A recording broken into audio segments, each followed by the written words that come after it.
Mis mañanas siempre comenzaban con el olor a café y la suave luz que entraba por la ventana de la cocina en nuestra pequeña casa en las afueras de Oaxaca. Era un ritual sagrado, un cimiento silencioso sobre el cual construí mi vida, mi matrimonio, mi paz. Soy un hombre de rutinas.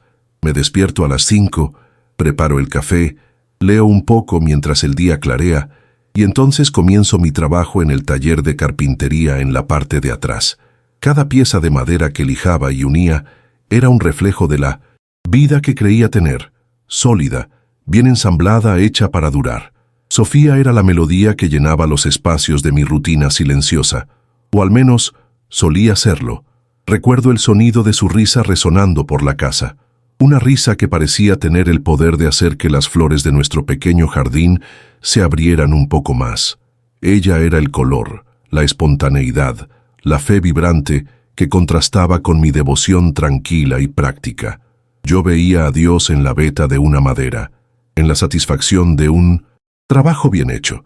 Ella lo veía en los himnos cantados en voz alta, en los encuentros fervorosos de la iglesia que se convirtieron, poco a poco, en el centro de su universo. Al principio, admiraba su dedicación, veía cómo sus ojos brillaban cuando regresaba, llena de una energía que yo no comprendía, pero que respetaba profundamente. Si alguna vez has sentido el amor transformarse en un hábito silencioso, donde las palabras son reemplazadas por espacios vacíos, esta historia quizás encuentre un eco en tu alma. Quédate conmigo hasta el final, porque a veces la ausencia más dolorosa no es la del cuerpo, sino la del alma de quien duerme a tu lado, en una cama que de repente parece demasiado grande. Esa fue la primera grieta que sentí en el cimiento de mi vida. La percepción de que, aun estando juntos en la misma casa, vivíamos en mundos que ya no se tocaban.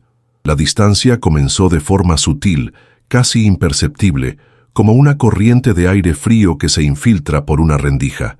Eran las cenas donde el silencio solo se rompía por el sonido de los cubiertos en el plato. Yo le contaba sobre mi día en el taller, sobre un cliente satisfecho o un nuevo proyecto, y ella apenas asentía con la cabeza, los ojos distantes, perdidos en un lugar que yo no podía alcanzar.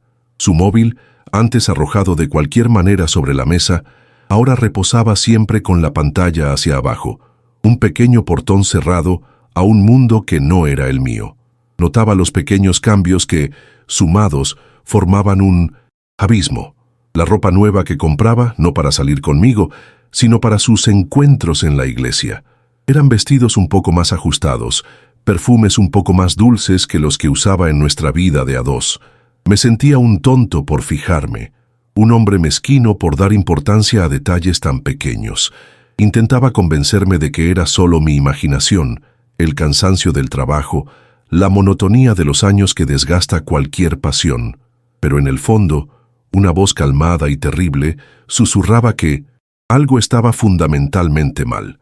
La iglesia se convirtió en la gran protagonista de nuestra vida, o mejor dicho, de la vida de ella. Tengo reunión del grupo de oración.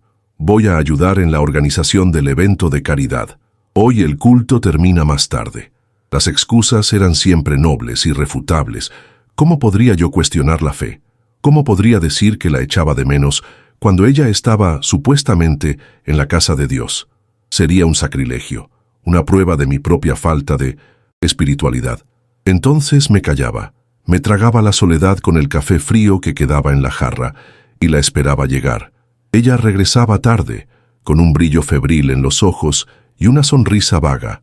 No era la paz que yo imaginaba que alguien encontraría en un lugar sagrado, sino una especie de euforia exhausta. Me daba un beso rápido en la frente, un beso que no aterrizaba, que flotaba en el aire antes de disiparse. Decía que estaba cansada e iba directo a la ducha, y el agua de la regadera parecía llevarse no solo el sudor del día, sino cualquier vestigio de intimidad que aún pudiera existir entre nosotros. Yo me quedaba en la sala, escuchando el sonido del agua, sintiéndome como un extraño en mi propia casa. Mi fe siempre fue algo íntimo, una conversación silenciosa entre yo y lo que creo que es el orden del universo. Nunca necesité templos ni multitudes para sentir una conexión.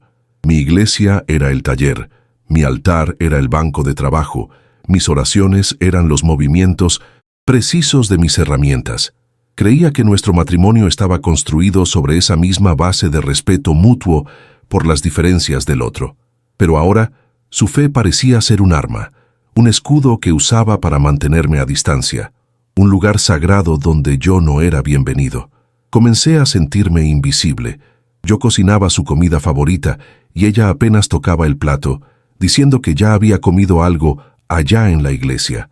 Le compraba un pequeño regalo, una flor, un libro que pensaba que le gustaría, y ella agradecía con una cortesía fría, dejando el objeto a un lado como si fuera otro de mis patéticos intentos de conectar. La humillación no estaba en sus palabras, sino en su desdén. Era un abandono a cámara lenta, una muerte diaria de la persona que yo creía que éramos juntos. La soledad dentro de un matrimonio es la más cruel de todas. Es compartir una cama y sentir un continente de distancia entre los cuerpos. Es oír la respiración de otra persona en la oscuridad y sentirse completamente solo. Pasaba las noches en vela mirando el techo, repasando nuestras conversaciones, buscando una pista, un error mío, algo que yo pudiera haber hecho para causar ese distanciamiento. Me culpaba porque era más fácil cargar con la culpa que aceptar la terrible posibilidad de que su amor por mí simplemente se había acabado. Recuerdo una noche en particular. Llovía fuerte, una de esas tormentas de verano que parecen querer lavar el alma de la ciudad. Dijo que necesitaba ir a la iglesia, que era una vigilia de oración muy importante. Miré por la ventana la lluvia torrencial y un escalofrío recorrió mi espina dorsal. No tenía sentido. Nadie saldría con esa lluvia para una reunión opcional. Por primera vez, la sospecha dejó de ser un susurro y se convirtió en un grito dentro de mi cabeza. Pero como siempre, solo asentí y la vi salir. La casa quedó terriblemente silenciosa después de que se fue, excepto por el sonido de la lluvia golpeando las tejas. Cada gota parecía martillar mi ansiedad. Caminaba de un lado a otro, sintiendo un nudo en el estómago, una angustia que me sofocaba. Quería creerle. Oh, cómo quería. Creer era lo único que mantenía en pie las paredes de mi cordura. Dudar significaba admitir que el suelo bajo mis pies estaba hecho de arenas movedizas, que todo lo que yo valoraba era una ilusión. La desvalorización era sutil, pero constante. Dejó de pedirme opinión sobre cualquier cosa. Dejó de notar cuando me cortaba el pelo o usaba una camisa nueva. Yo era parte del mobiliario, una presencia funcional cuya única utilidad era mantener la casa en orden. El hombre al que un día miró con admiración en los ojos, el hombre con el que hizo planes y juramentos ante un altar, se había convertido en un fantasma, rondando los pasillos de una vida que ya no le pertenecía, y el dolor de eso era una brasa quemando lentamente en mi pecho. Mi trabajo, que siempre fue mi fuente de orgullo y paz, comenzó a verse afectado. Cometía errores tontos, medía mal una pieza de madera, se me caía una herramienta. Mis manos, generalmente tan firmes y precisas, temblaban. Mi mente estaba siempre en otro lugar, atrapada en el laberinto de dudas y miedos. Los clientes empezaron a notar mi distracción. Ese sentimiento de competencia e integridad, que era tan central para mi identidad, se estaba desvaneciendo, corroído por la inseguridad que ella había plantado en mí. Su olor empezó a cambiar. No era solo el perfume nuevo. Había algo más, un olor extraño que se impregnaba en su ropa cuando volvía tarde por la noche. Un olor a humo de cigarrillo, mezclado con algo dulzón y masculino. Ella no fumaba. Nadie en la iglesia fumaba. Cuando le pregunté, se rió y dijo que me estaba volviendo paranoico, que debía ser del incienso que usaban en los cultos. Yo sabía que estaba mintiendo. El olor del incienso es sagrado, pesado. Aquello era profano, pasajero. La rutina que antes me confortaba, ahora me aprisionaba. Cada taza de café que preparaba para dos, y que terminaba tomando solo, era un recordatorio de mi soledad. Cada lado vacío de la cama era una acusación silenciosa. Empecé a temer las noches, los fines de semana, los momentos en que su ausencia se volvía más palpable. La casa nuestro refugio, se había transformado en un escenario para mi angustia silenciosa, y yo era el único actor y espectador de esa dolorosa obra. La fragilidad humana se revela en estos momentos. Me miraba en el espejo y veía a un hombre envejecido, con ojeras profundas y una mirada perdida. ¿Dónde estaba aquel hombre que sonreía en las fotografías de la boda? ¿Dónde estaba la confianza, la ligereza? Me sentía débil, impotente. La sospecha era un veneno que me consumía lentamente, paralizando mi capacidad de reaccionar. Estaba atrapado entre el deseo de arrancarle la verdad a la fuerza y el miedo aterrador de lo que esa verdad podría revelar. El desgaste emocional era visible en cada gesto mío. Perdí peso. Mi voz, cuando hablaba, parecía venir de un lugar lejano. Amigos en el trabajo me preguntaban si estaba bien, si estaba enfermo. Yo solo decía que era cansancio. ¿Cómo explicarles que mi alma estaba enferma? ¿Cómo poner en palabras la agonía de sospechar de la persona a la que prometiste amar y proteger y que a cambio te trata con la más fría indiferencia? Su desprecio velado era como un ácido, corroyendo mi autoestima. Un día, mientras ordenaba el armario, encontré una pequeña caja escondida en el fondo, debajo de unas sábanas viejas. No era de ella. Dentro había un recibo de un restaurante caro al otro lado de la ciudad, con fecha de un martes por la noche, una noche en la que ella me dijo que estaría en una vigilia de oración especial. La fecha era de hacía 2 semanas. La mesa era para 2. El importe era alto, pagado en efectivo. Mi corazón se detuvo por un instante y luego comenzó a latir descontroladamente, un tambor anunciando la guerra. Aún así, no la confronté. Guardé el recibo en el bolsillo, el papel quemando contra mi piel. ¿Qué le diría? ¿Que estaba husmeando en sus cosas? ¿Que me había convertido en el tipo de marido desconfiado y patético que siempre desprecié? No, la revelación no podía venir de mí, de una acusación que ella podría negar, distorsionar, transformar en culpa mía. La verdad necesitaba presentarse por sí misma, desnuda e innegable. En ese momento, el sufrimiento dio paso a una calma fría y aterradora. Sabía lo que tenía que hacer. Con el recibo doblado en el bolsillo del pantalón, volví a la sala de estar y me senté en mi sillón de siempre. El papel parecía pesar 1 tonelada, un pequeño rectángulo de verdad en un océano de mentiras. Cuando Sofía volvió a casa esa noche, con la misma sonrisa cansada y la misma historia sobre las bendiciones del culto, la observé de una manera diferente. Veía ahora la arquitectura de su farsa, cada gesto ensayado, cada palabra cuidadosamente elegida. Me preguntó si todo estaba bien. Dijo que me veía callado. Yo solo respondí que estaba cansado. Y, por primera vez, mi mentira pareció más honesta que su verdad. Los días que siguieron fueron un ejercicio de autocontrol torturante. Me convertí en un arqueólogo de nuestra vida conyugal, excavando cada palabra, cada mirada, en busca de más artefactos de su traición. El móvil, antes un objeto de indiferencia para mí, se convirtió en un monolito de secretos.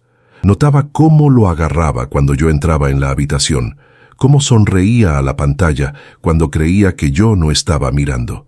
No intenté cogerlo o leer sus mensajes. La violación de su privacidad me parecía un acto tan bajo como su infidelidad. No quería rebajarme a su nivel. Quería que la verdad saliera a la luz de otra forma. El conflicto dentro de mí era devastador. Una parte de mí quería gritar, romper cosas, arrojarle el recibo a la cara y exigir una explicación. Quería la catarsis de la ira, la liberación de una confrontación explosiva. Pero otra parte, la parte más profunda y verdadera de mí, sabía que eso no traería alivio. La violencia de mi reacción solo la convertiría en una víctima, le daría una justificación para sus acciones, y no le daría esa satisfacción. Mi dolor era mío, y lo cargaría con la dignidad que ella había decidido abandonar. El silencio se convirtió en mi escudo y mi arma. La injusticia de la situación me corroía por dentro, especialmente cuando usaba el lenguaje de la fe para justificar sus ausencias. Dios me ha llamado para esta misión, decía con una seriedad que me revolvía el estómago. Hablaba de pureza, de sacrificio, de comunidad, mientras profanaba cada uno de esos conceptos con sus acciones. Miraba el pequeño crucifijo de madera que yo mismo había tallado, colgado en la pared de la sala, y sentía vergüenza. Era como si su mentira no manchara solo nuestro matrimonio, sino algo mucho más grande, mucho más sagrado, convirtiendo todo en una gran y terrible blasfemia. Una noche era nuestro aniversario de bodas. Pasé el día preparando su plato favorito, mole negro, una receta compleja que lleva horas, un trabajo de amor. Puse la mesa con las velas que guardábamos para ocasiones especiales y esperé, y esperé. Llegó casi a la medianoche, con el olor a humo y perfume impregnado en el pelo. La excusa llegó incluso antes de que se quitara el abrigo. Una hermana de la iglesia se sintió mal, tuvo que ser llevada al hospital, fue una emergencia. Miró la mesa puesta, la comida intacta, y dijo con una falsa tristeza: «Oh, mi amor, perdóname, mañana lo celebramos». Pero ambos sabíamos que el mañana nunca llegaría. La humillación de esa noche fue diferente. No se trataba solo de la mentira, sino del completo desprecio por nuestro pasado, por nuestra historia. Las velas que encendí con esperanza, yo mismo las apagué, una por una, viendo el humo subir y disiparse en el aire, al igual que nuestros recuerdos. Tiré la comida a la basura. Cada cucharada en el cubo era un gesto de renuncia. Esa noche entendí que ya no estaba luchando por salvar nuestro matrimonio. Estaba luchando por salvarme a mí mismo del naufragio, por encontrar un trozo de madera al que aferrarme en medio de la destrucción. El dolor comenzó a manifestarse físicamente. Sentía una presión constante en el pecho, como si una mano invisible apretara mi corazón. Dormir se convirtió en una tarea casi imposible. Me acostaba a su lado, sintiendo el calor de su cuerpo, e imaginaba otros brazos a su alrededor, otras manos tocando su piel. Cada respiración suya en la oscuridad era una tortura. Me levantaba de madrugada y me iba al taller, intentando encontrar algún consuelo en el olor familiar de la madera y en el tacto frío de las herramientas, pero incluso mi santuario parecía invadido por su deshonestidad.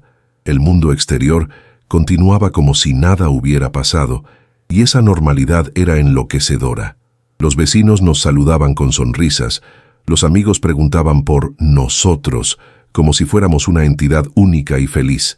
Yo desempeñaba mi papel, sonreía, asentía, hablaba del tiempo. Cada interacción social era una actuación, y me sentía un actor exhausto, recitando líneas de una obra que se había convertido en una tragedia. La hipocresía no era solo de ella. Me sentía cómplice al mantener la fachada de un matrimonio perfecto para el mundo. Comencé a alejarme de la gente. La compañía de los demás se volvió insoportable, porque no podía compartir el peso que cargaba. ¿Cómo explicarle a un amigo que tu esposa, la mujer devota que todos admiran, está viviendo una mentira? No lo creerían, o peor, sentirían lástima por mí, y la lástima era lo último que quería. Prefería el aislamiento, la compañía de mi propio dolor, que al menos era honesto. El taller se convirtió en mi monasterio, el lugar donde podía estar en silencio sin que nadie me hiciera preguntas. La ruptura final dentro de mí ocurrió una tarde de domingo. Ella se estaba arreglando para otro compromiso de la iglesia. Tarareaba una canción mientras se maquillaba. Parecía genuinamente feliz, ligera, y fue esa felicidad lo que me rompió. Su felicidad no provenía de mí, de nuestra vida. Provenía de su libertad secreta, de su doble vida. Ella estaba floreciendo en la sombra de su traición, mientras yo me marchitaba en la luz de la verdad que solo yo conocía. En ese instante la tristeza dio paso a una claridad helada. La pasividad ya no era una opción. Ya no sentía la necesidad de pruebas adicionales. El recibo, los olores, las mentiras, eran solo síntomas. La enfermedad era la ausencia de amor, la falta de respeto, la muerte de la integridad que un día nos unió. Entendí que confrontarla con evidencias sería inútil. Negaría, lloraría, me manipularía para que yo me sintiera el villano. La única verdad que importaba no estaba en un trozo de papel o en un mensaje de texto, sino en su ausencia en el lugar donde juraba estar. Si estás pasando por una traición y sientes que la verdad puede destruirte, sabe que a veces es necesario caminar hacia el fuego para dejar de quemarse. Esta es la parte de mi historia donde el dolor se transforma en un propósito silencioso. Decidí que no iba a vivir más en la oscuridad de la duda. No iba a buscarla en los brazos de otro, ni en el submundo de su vida secreta. La encontraría en el único lugar que para ella era una coartada perfecta, pero que para mí se convertiría en el escenario de la verdad. El plan se formó en mi mente, no con la furia de un hombre traicionado, sino con la precisión de un artesano. No habría gritos, ni acusaciones, ni escenas de celos, solo habría la realidad. Mi presencia confrontaría su ausencia. Mi verdad silenciosa anularía su mentira ruidosa. No necesitaría decir una sola palabra. El escenario haría todo el trabajo. La iglesia, su supuesto refugio sagrado, se convertiría en el lugar de su juicio moral. La frialdad con la que empecé a planificar los detalles me asustó un poco. Investigué los horarios de los cultos en la parroquia que ella decía frecuentar. Elegí el día. Sería el miércoles siguiente, el día del gran encuentro de oración semanal. Me sentía como un general preparándose para una batalla, pero una batalla donde la victoria no sería la derrota del enemigo, sino la liberación de mí mismo.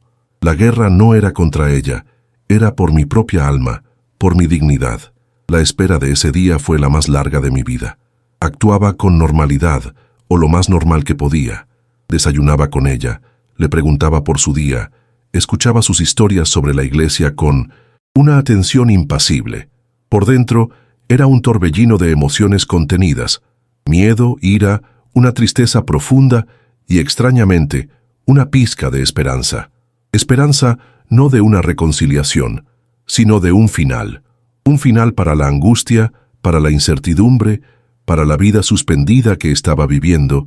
Recordaba las promesas que hicimos en el altar, en la alegría y en la tristeza, en la salud y en la enfermedad. Ella parecía haber olvidado la parte más importante, hasta que la muerte nos separe.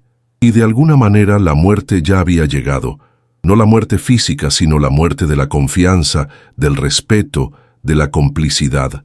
Lo que quedaba era solo un fantasma de un matrimonio, una cáscara vacía que me negaba a habitar por más tiempo. Estaba listo para enterrar el cadáver. La ironía de la situación no se me escapaba. Ella usó la casa de Dios como escondite, y yo usaría la misma casa de Dios como un espejo que reflejaría no mi dolor, sino el vacío de su engaño.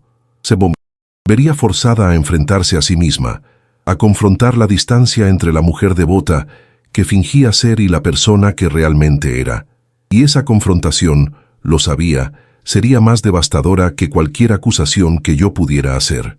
La ansiedad crecía a medida que se acercaba el miércoles. Apenas comía, el nudo en mi garganta era permanente. Cada hora que pasaba era una cuenta atrás para el momento que lo cambiaría todo. No tenía ilusiones. Sabía que lo que vendría después sería doloroso, solitario y difícil, pero sería real. Y después de tanto tiempo viviendo una mentira, la perspectiva de una verdad, por más brutal que fuera, era como un soplo de aire fresco para un hombre que se estaba ahogando. La noche anterior no pude dormir. Me quedé sentado en el taller a oscuras, solo sintiendo la textura de la madera bajo mis dedos. Recé, no a un Dios en una iglesia, sino a la fuerza dentro de mí. Pedí coraje, no para confrontarla, sino para soportar lo que vendría después. Pedí claridad para no desviarme de mi propósito, para no ceder a la ira o a la autocompasión. Pedí sobre todo por la dignidad que estaba decidido a recuperar. En la mañana del miércoles, me desperté antes del amanecer, como siempre. Hice el café. Ella bajó las escaleras, ya vestida para el trabajo, y me dio un beso rápido. «Tengo el encuentro de oración hoy por la noche. No me esperes para cenar», dijo, con la misma naturalidad de siempre. Yo solo la miré a los ojos por un largo momento. Por primera vez en meses no sentí dolor ni ira, sentí una calma profunda, la calma de un hombre que ha llegado al final de un largo y oscuro camino y está a punto de dar el primer paso en uno nuevo. Asentí y dije, «Está bien». Que Dios te acompañe. Esa tarde de miércoles, el tiempo pareció arrastrarse. Cada golpe del martillo en el taller sonaba como un segundo en el reloj de mi destino. Trabajé con una concentración metódica, lijando una pieza de cedro hasta que quedó perfectamente lisa bajo mis dedos. No era una distracción, sino una forma de centrar mi mente, de enfocarme en la tarea que tenía por delante. Había una pureza en el trabajo manual, una honestidad en la madera que contrastaba brutalmente con el desorden de mi vida. Al final del día, limpié cada herramienta y la coloqué en su debido lugar. Era un ritual de orden, una preparación silenciosa para el caos que estaba a punto de desatar. Entré en la casa y tomé una ducha larga y demorada. Dejé que el agua caliente se llevara el serrín y, simbólicamente, el polvo de incertidumbre que me cubría. No sentía ira, ni nerviosismo. Lo que sentía era una claridad cortante, una resolución que me recorría como una corriente eléctrica de bajo voltaje. Estaba a punto de realizar el acto más difícil de mi vida, pero por primera vez en muchos meses no me sentía débil. Tenía el control, no de ella ni del resultado, sino de mí mismo, de mis acciones, de mi dignidad. Abrí el armario e ignoré mi ropa de trabajo del día a día. Mis manos fueron directamente a una camisa de lino blanca, sencilla, que no usaba desde hacía años. Era la camisa que me ponía los domingos, cuando todavía íbamos a la iglesia juntos, cuando la fe era algo que compartíamos y no una muralla entre nosotros. Ponérmela fue como vestir la piel de un hombre que había olvidado que existía, el esposo orgulloso, el compañero de fe, el hombre que creía en las promesas. Me miré en el espejo y vi el reflejo de un fantasma, pero un fantasma con un propósito. No cené. El hambre me había abandonado hacía días. Me senté en la cocina oscura, esperando la hora adecuada, escuchando los sonidos de la calle, el ladrido de un perro, la música lejana de una casa vecina. La vida continuaba, indiferente al terremoto que estaba ocurriendo dentro de mí.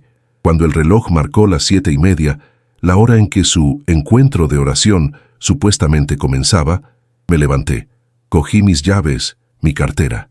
No miré nuestra fotografía en la estantería. El hombre de esa foto ya no existía. Lo que quedaba era un hombre en una peregrinación silenciosa en busca de la verdad. Caminar por las calles de Oaxaca de noche era como andar por dentro de un recuerdo.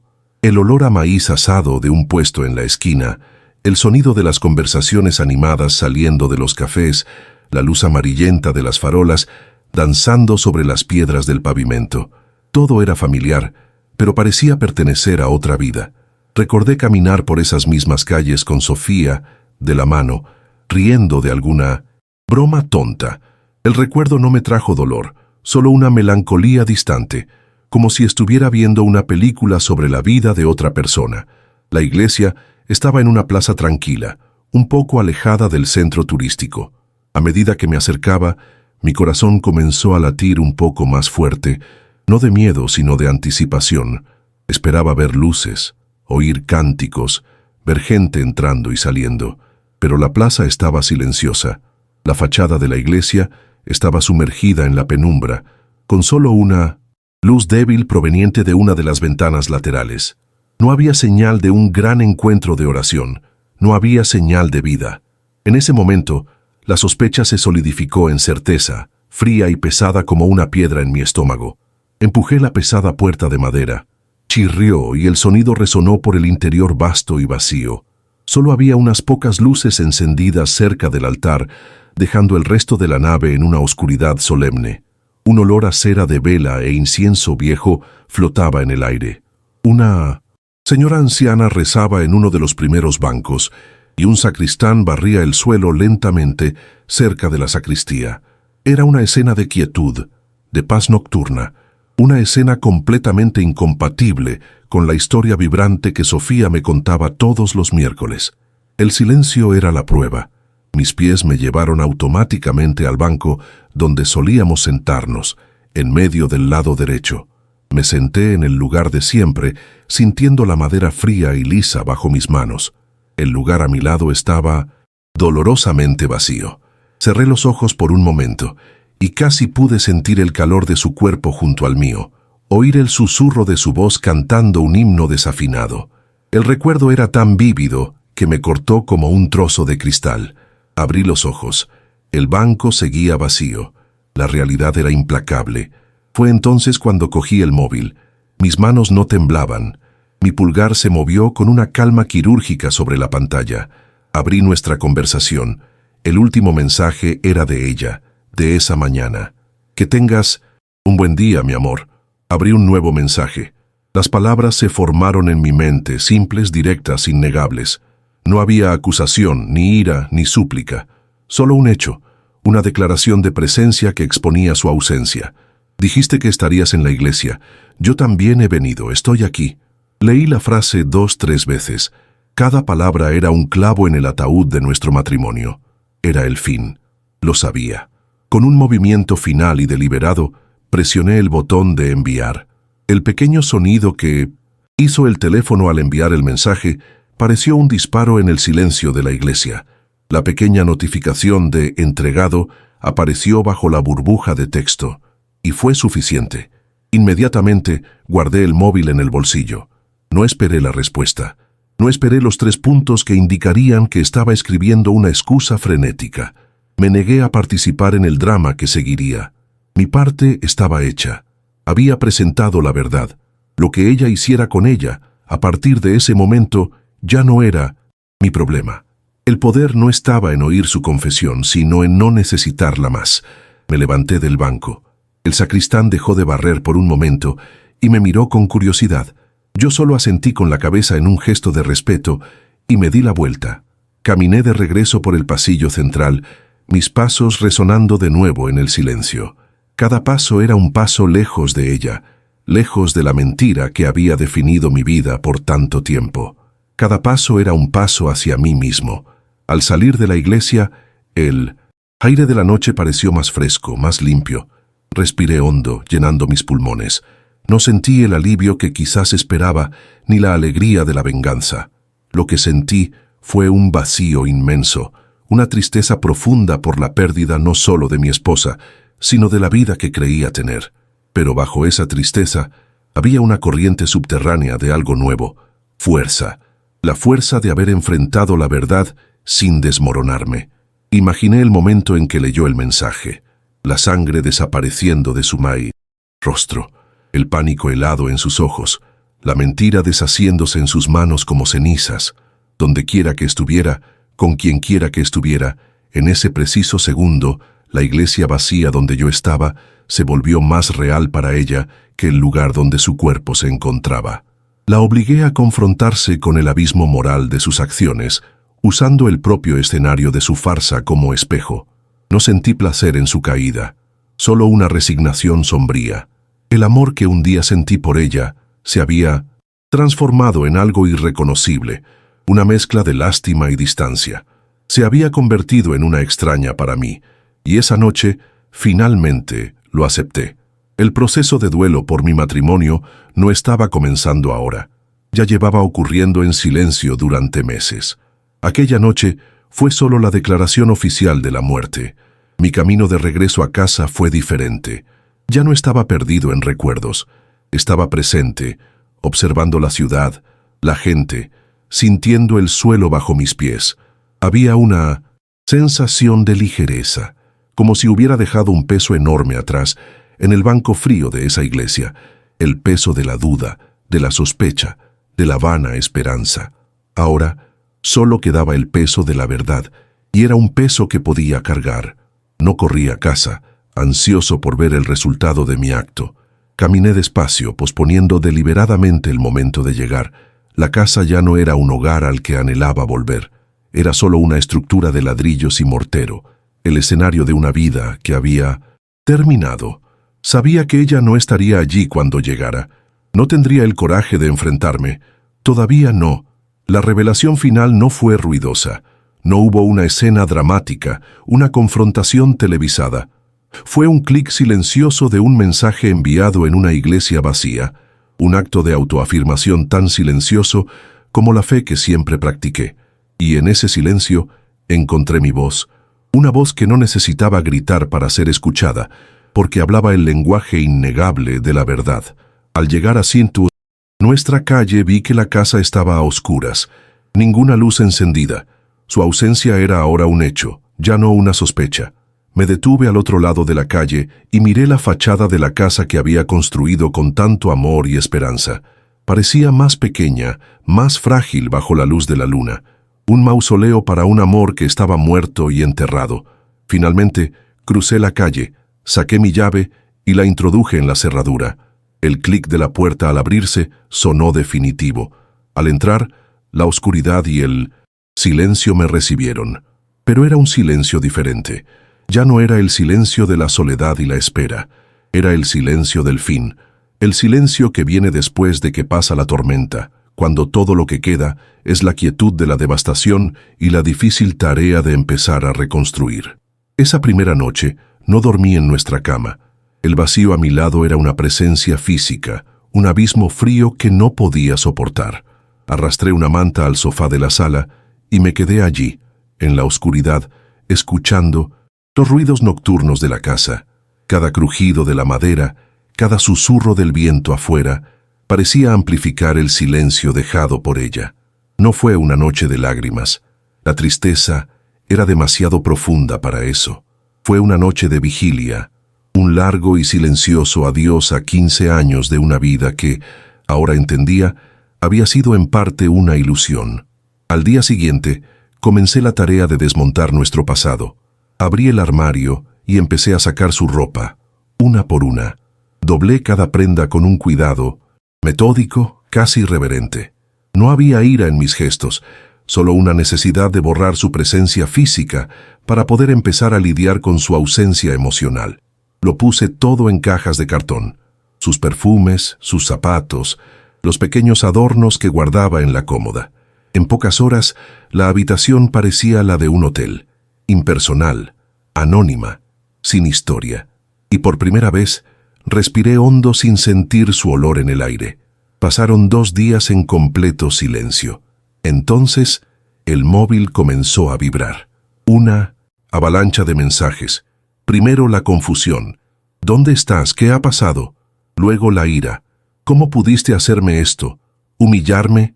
A continuación, las excusas endebles, las promesas vacías, las súplicas.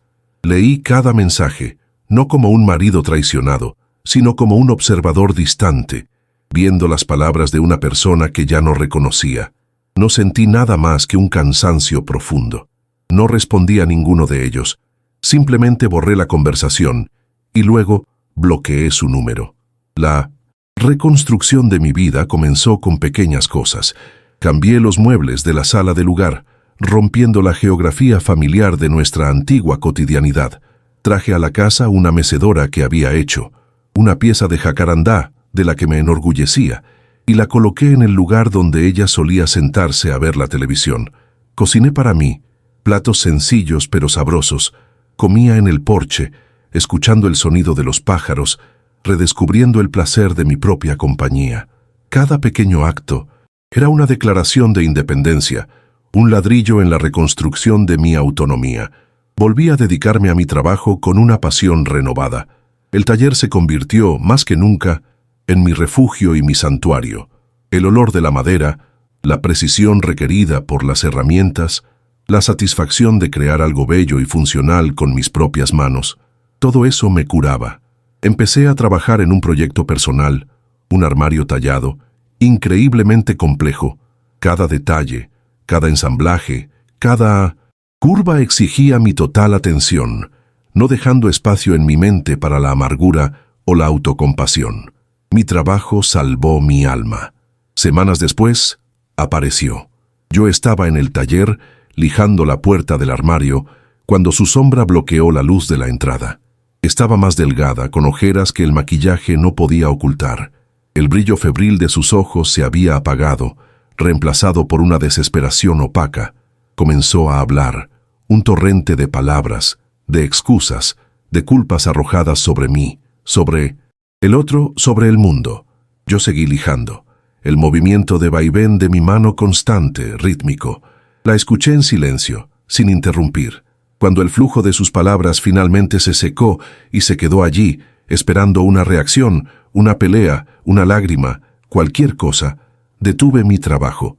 Puse la lija en el banco y la miré, quizás por primera vez, como realmente era. Una mujer perdida, débil, rota por sus propias elecciones. No sentí ira, ni siquiera lástima. Sentí solo una distancia, insuperable.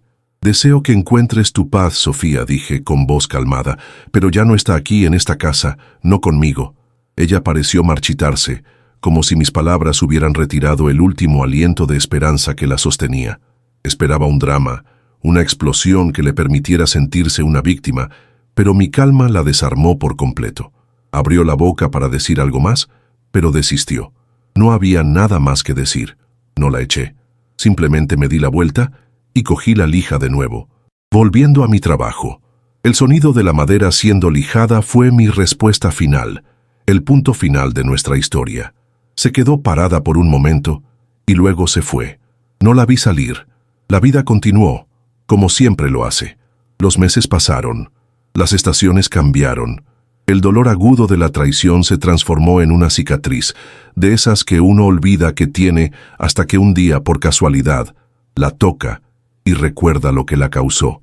Pero ya no dolía. Era solo una parte de mi historia, una marca en mi madera que no comprometía la integridad de la pieza. Me reencontré con mis amigos, acepté invitaciones a cenas, aprendí a sonreír de nuevo, una sonrisa genuina que venía de dentro.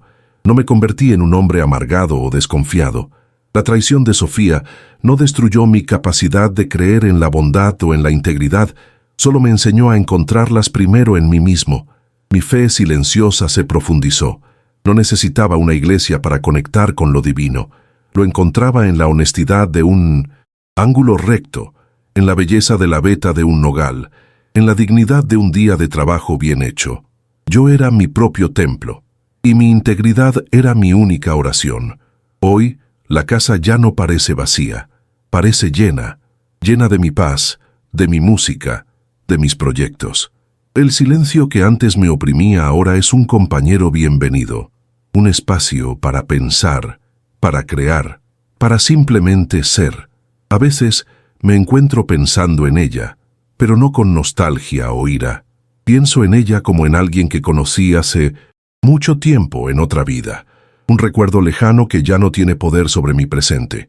La transformación no fue un evento, sino un proceso lento, como el crecimiento de un árbol. Requirió paciencia, cuidado y la aceptación de que algunas partes de mí necesitaban morir para que otras pudieran nacer. Aprendí que la verdadera fuerza no está en no caer nunca, sino en la dignidad con la que nos levantamos, nos limpiamos el polvo y continuamos caminando, aunque el camino por delante sea solitario. La paz interna que conquisté no es una felicidad ruidosa, sino una serenidad profunda. Es el conocimiento de que, sin importar lo que suceda, soy suficiente. Mi autoestima ya no depende de la validación de otra persona. Está anclada en mi propia conciencia, en el respeto que tengo por el hombre que veo en el espejo cada mañana. Un hombre imperfecto, sí, pero íntegro. El armario tallado está casi listo. Es la obra más hermosa que he hecho. Cada talla cuenta una historia. Cada ensamblaje es un testimonio de mi paciencia y resiliencia. Es más que un mueble. Es un monumento silencioso a mi capacidad de transformar el dolor en belleza, el caos en orden. Un testamento de que incluso de la madera más herida, algo fuerte y bello puede ser creado. Su regreso aquel día en el taller no cambió nada. Yo ya no estaba allí, en ese lugar de dolor y humillación donde ella me dejó. Me había mudado a una nueva dirección, dentro de mí mismo. Un lugar del que ella no tenía el mapa para encontrar. Un lugar construido con la materia prima de mi propia dignidad. Y en ese lugar, finalmente estaba en casa. La resignación, para mí, no es derrota. Es la aceptación lúcida de que no podemos controlar las acciones de los otros, solo las nuestras. Es entender que el perdón más importante no es el que damos a los demás, sino el que nos damos a nosotros mismos. El perdón por haber confiado demasiado, por haber tardado en ver la verdad. Me perdoné a mí mismo, y al hacerlo, me liberé de ella para siempre.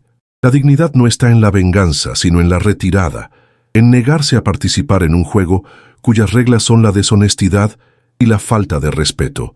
Al salir de esa iglesia y negarme a escuchar sus mentiras, yo gané. No la vencí a ella, vencí la situación. Retomé el control de mi narrativa, no alterando el pasado, sino definiendo mi futuro. El público, si lo hubiera habido, tal vez sentiría compasión, tal vez respeto, pero la única aprobación que buscaba, al final de todo, era la mía. Y la encontré. La encontré en el silencio de mi taller, en el olor del cedro, en la satisfacción de un trabajo honesto. La encontré en el redescubrimiento de un hombre que había olvidado que su fuerza no provenía del amor que recibía, sino de la integridad que poseía. A veces los vecinos todavía preguntan por ella. Yo solo digo que seguimos caminos diferentes. Es la verdad, en su forma más simple y menos dolorosa. Nuestros caminos se bifurcaron esa noche de miércoles. El de ella la llevó al laberinto de sus propias mentiras. El mío me trajo de vuelta a casa, a mí mismo. Estoy en el taller ahora.